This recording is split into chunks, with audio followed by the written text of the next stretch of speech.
दूसरा कुरिन्थियों 9:8 पढ़िए। क्या? हाँ, परमेश्वर सब प्रकार का अनुग्रह तुम्हें बहुतायत से दे सकता है, हाँ, जिससे हम बात में और हम समय सब कुछ जो तुम्हें आवश्यक हो तुम्हारे पास रहे, हाँ, और हर एक भले काम के लिए तुम्हारे पास बहुत कुछ हो। हाँ, भले काम के लिए तुम्हारे पास बहुत कुछ हो। हालेलुया।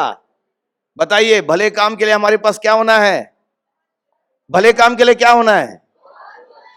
बहुत कुछ। बहुत कुछ क्या क्या है? आपका पैसा भी है, आपका समय भी है, आपका प्यार भी है, दूसरों को इज्जत देने में भी आपको आगे आना है, बहुत आयत से देना है। आमीन। उसका रूप, रंग, पढ़ाई, नौकरी, कमाई, इसको देख के नहीं। वो भी मेरे जैसे प्रभु का बंदा है। आमीन। चाहे वो काला हो, गोरा हो, पतला हो, लंबा हो, है ना, चाहे कैसे भी हो, हर चीज में उदारता से देना है। और प्रभु का वचन कहता, दोगे तो तुम्हें दिया जाएगा। कई बार हम कहते हैं ना, इज्जत दोगे तो तुम्हें भी क्या मिलेगा? इज्जत मिलेगा। तू मेरी इज्जत करेगा तो मैं भी तेरी क्या करूंगा? इज्जत करूंगा। समझ रहे हैं? हम देंगे तो हमें मिलेगा भी। अगर देने में कंजूसी करेंगे तो हमको नहीं मिलेगा। तो अगर आपको आर्थिक तौर से भी समृद्ध बनना है तो आप आर्थिक तौर से भी देना सीखिए, खुले दिल से देना सीखिए, प्रभु के लिए, प्रभु की सेवकाई के लिए, एक दूसरे की मदद के लिए। इसलिए मैं हमेशा कहता हूं, आपकी आमदनी में प्रभु का हिस्सा और जरूरतमंदों के लिए भी हिस्सा निकालिए। कितने लोग ऐसे कर रहे हैं मुझे मालूम नहीं है। जब तक नहीं करेंगे आप उस सिस्टम में नहीं आएंगे और आप आशीष नहीं पाएंगे। आपका जीवन ऐसे ही चलता रहेगा। समय, किसी की जरूरत है, थोड़ा समय बिताइए उनके लिए, प्रभु के लिए समय निकालिए, उसकी सेवा करने के लिए, दूसरों को प्रभु के बारे में बताने के लिए, दूसरों के लिए प्रार्थना करने के लिए। जो भी प्रभु ने दिया है दीजिए। देखिए, मत्ती रचित सुसमाचार उसका 5, 6 और 7 अध्याय, ये पहाड़ी उपदेश कहते हैं। यीशु का क्या है? पहाड़ी उपदेश, सर्मन ऑन द माउंट। और इस पहाड़ी उपदेश में प्रभु ने बहुत सारी बातें सिखाई है। और इसमें अगर आप देखेंगे तो 25% जो बातें प्रभु ने कही है उसमें 25% हमारी संपत्ति, हमारी जरूरत और उदारता से देने के विषय में है। 25% जो बातें प्रभु ने बताई है वो हमारी जरूरतों से जुड़ी हुई है, संपत्ति से जुड़ी हुई है और उदारता से देने से संबंधित है। कुछ वचनों को हम लोग पढ़ेंगे। मत्ती 6 अध्याय उसका 2 से 4 वचन तक पढ़ेंगे। इसलिए जब तू दान करे हाँ, तो अपने आप तूर ही ना बजवा, जैसे कपटी सभाओं और गलियों में करते हैं, ताकि लोग उनकी बढ़ाई करें। मैं तुमसे सच कहता हूँ कि वह अपना प्रतिफल पा चुके। परंतु जब तू दान करे तो जो तेरा दाहिना हाथ करता है उसे तेरा बायां हाथ न जानने पाए, ताकि तेरा दान गुप्त रहे, और तब तेरा पिता जो गुप्त में देखता है तुझे प्रतिफल देगा। बताइए यहां पे यीशु किस विषय के बारे में बता रहा है? हाँ जी, हाँ जी, बताइए और जोर से। तो देने के बारे में बता रहा है कि नहीं दे रहा? क्या देना है? दान देना है। किसके लिए? किसके लिए? अपने ही परिवार के लोगों के लिए। पति जो है पत्नी को दान दे, और पत्नी जो पति को दे दे, माँ बाप बच्चों को दें, बच्चे माँ बाप को दें, भाई बहन को दें, बहन भाई जो है भाई को दे, ऐसा है? हाँ जी, बताइए आप लोग किसको देना है? हाँ, आपको जवाब देना है। यहां पे प्रभु क्या देने के बारे में कह रहा है? दान देने के बारे में। किसको देना है? जो जरूरत में है, जिनके पास नहीं है। क्या हम ये कर रहे हैं? ये काम कर रहे हैं हम? प्रभु के वायदों को हम पकड़ लेते हैं। प्रभु तूने ये वायदा किया, इसको पूरा कर, पूरा कर, पूरा कर, पूरा कर, पूरा कर। पर प्रभु ने यह भी तो कहा है, जरा सोच के देखिए, अभी तक आपने कितने लोगों की मदद की है, कितने लोगों के लिए दान किए हैं। अब प्रभु कहता है जो तू करता है, जो दाहिना हाथ कर रहा है, बाएं हाथ को पता ना चले, डंडोरा नहीं पीटना है कि मैंने इसके लिए किया, उसके लिए किया। कई बार अखबार में आता, दानी परिवार, इन्होंने सेवा में इतना दिया, तो प्रतिफल यही मिल गया, आगे के लिए उनको कुछ नहीं मिलेगा, क्योंकि दिखाने के लिए किए। ये प्यार से करना है। आपके सामने प्रभु ऐसे लोगों को लेके आएगा जो जरूरत में है। उस वक्त आप उनके प्रति कैसे हैं? आंखें बंद करके चले जाते हैं या आप उनकी मदद करते हैं जितना भी आपसे हो सके? समझ रहे हैं? देने के बारे में प्रभु कह रहा है। वही मत्ती 6 अध्याय उसका 19 और 20 वचन पढ़िए। अपने लिए पृथ्वी पर धन इकट्ठा ना करो। हाँ, धन इकट्ठा ना करना, जहाँ कीड़ा और काई बिगाड़ते हैं और जहाँ चोर सेंध लगाते और चुराते हैं, परंतु अपने लिए स्वर्ग में धन इकट्ठा करो, जहाँ ना तो कीड़ा और ना काई बिगाड़ते हैं और जहाँ चोर ना सेंध लगाते और ना चुराते हैं। यहां पे प्रभु किस विषय में बात कर रहा है? धन के बारे में। एक तो प्रभु कह रहा है कोई भी दो स्वामी का क्या नहीं हो सकता? दो स्वामियों की सेवा नहीं कर सकता। ये दो स्वामी कौन है? एक परमेश्वर है, दूसरा कौन है? धन। धन आपका स्वामी कैसे बन गया? अच्छा, स्वामी किसको कहते हैं?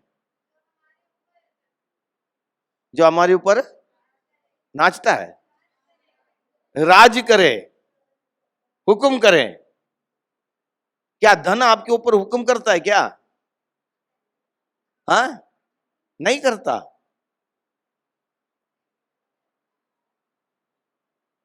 आप बाजार में जा रहे हैं, रेडी वाला वहां पे है, कुल्फी वाला, गोलगप्पे वाला, मोमोस वाला, बर्गर वाला, और आपका जेब अंदर से कहता है ए चल। कहता या नहीं कहता? हाँ जी। अगर जेब में बिल्कुल पैसा नहीं है तो कहेगा? हाँ, जेब में बिल्कुल पैसा नहीं है तो आप सीधे घर जाएंगे। अगर है वहां पे, वो क्या करेगा? ए रुक जा, है ना, ये इसकी टिकिया बहुत बढ़िया है, ये लंगड़ी है, लंगड़ी टिक्की है, दूसरी सीधी वाली टिक्की है, एक तो लंगड़ी है, एक तो टेढ़ी है ना। पैसा प्रभुता करता या नहीं करता? चर्च में आते हैं तो बोलता है सबसे छोटा देख, सबसे गंदा देख, भेंट पात्र में ही डालना है ना, कोई नहीं देखता। जो दाहिना हाथ है बायां हाथ को पता ना चले, ऐसे छिपा के क्या कर देना, डाल देना। फटा पुराना जो वहां नहीं निकलता यहां निकल जाएगा। पर जब बाजार जाते हैं, नहीं, बढ़िया वाला। सूट लेना है तो बढ़िया वाला, बूट लेना है तो बढ़िया वाला, है ना। मैगी खाना है तो बढ़िया वाला, है ना। जो भी चाहिए बढ़िया वाला। पर जब प्रभु के भवन में आते हैं तो प्रभु को देना है घटिया वाला, है ना, जो बाजार में चल नहीं सकता। कौन राजी कर रहा है आपके ऊपर? धन। वो आपको अपने कंट्रोल में रखा है। प्रभु यीशु कहता है, दो स्वामी की तुम क्या नहीं कर सकते? सेवा नहीं कर सकते। जब धन राज्य करता है तो कहता संडे चर्च ना, काम में चला जा, नहीं तो नौकरी चली जाएगी, एक दिन की कमाई चली जाएगी। तो कहां भागते हम? काम में भाग जाते हैं। चर्च आना देख लेंगे, कुछ नहीं होता। कौन राज्य कर रहा है? पैसा। अगर प्रभु राज्य करता है तो प्रभु क्या करेगा? आज मेरा दिन है, 6 दिन मैंने तुमको दी है, एक दिन तो तुम्हें मेरे लिए देना होगा। काम छोड़ दे, चाहे कुछ भी हो जाए, मैं तुझे संभालूंगा, तो चल चर्च में, है ना। कुछ लोग क्या कहते हैं मालूम है? पास्टर जी, हम काम में जाते हैं तो भी वहां पे हम प्रार्थना करते हैं, यीशु का नाम लेके ही क्या करते हैं? काम करते हैं। यीशु का नाम लेके ही करना है। पर प्रभु यीशु ने कहा, जो प्रभु का है प्रभु को दो, जो कैसर का है कैसर को दो। हफ्ते में एक दिन थोड़ा सा समय हम प्रभु को देते हैं, उसको भी हम दूसरे इसमें चले जाते हैं। इसका मतलब प्रभु राज्य नहीं कर रहा है। इसलिए प्रभु यहां कह रहा है, दो स्वामियों की कोई सेवा नहीं कर सकता। अब आपको देखना आपके ऊपर कौन राज्य कर रहा है। यहां पे हमारे धन दौलत के बारे में प्रभु बातें कर रहा है। उसके अगले वचन में प्रभु यीशु क्या कह रहा है? 21वें वचन में, क्योंकि अपना धन क्या ना करो, कहां पे इकट्ठा ना करो। प्रभु यीशु क्या कह रहा है? अपना धन संपत्ति कहां इकट्ठा ना करो?